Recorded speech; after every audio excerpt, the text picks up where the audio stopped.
We condemn in the strongest terms possible the barbaric behavior of Museveni's son.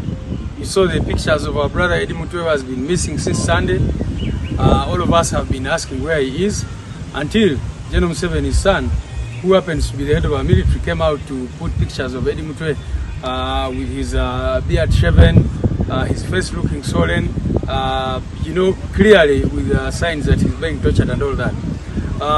The impunity is just unbelievable. I don't think this has ever happened anywhere in the world where someone uses so much impunity that somebody is being tortured, subjected to all that inhuman treatment, and then someone, his captor, comes out to boast on social media and all that kind of thing.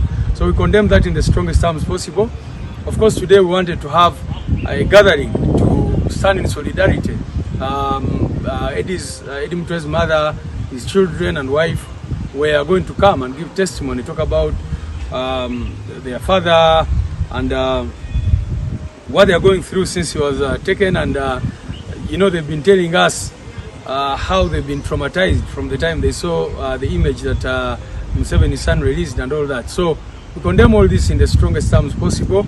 And unfortunately, the military, SFC in particular, and then other military forces surrounded our headquarters, which now they're used to doing every day when we announce press conference and whatever. They just come and raid our place. So we can only say that let's give this time, because we know for sure that time will vindicate us. The only prayer we have is that when eventually these people are reaping what they are sowing now, they will not go down with the country. Because we have seen dictators who behave in this manner, it never ends well with them. So it's very, very unfortunate that Museveni's son has chosen to behave in this manner.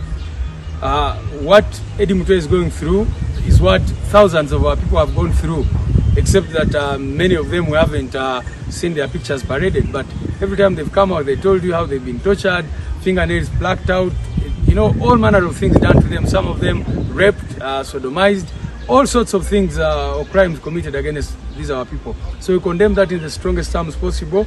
We are discussing how to respond to this in other ways, but for now, like we said, we already applied for a habeas corpus order in the courts of law to ask the High Court to order the regime, and now in particular Museveni's son, to release Eddie Mutwe. We know, of course, that even when there is a court order, he will not respect it. But for us, we have told you consistently that we love being on the record, and that's what we're trying to do by going to court.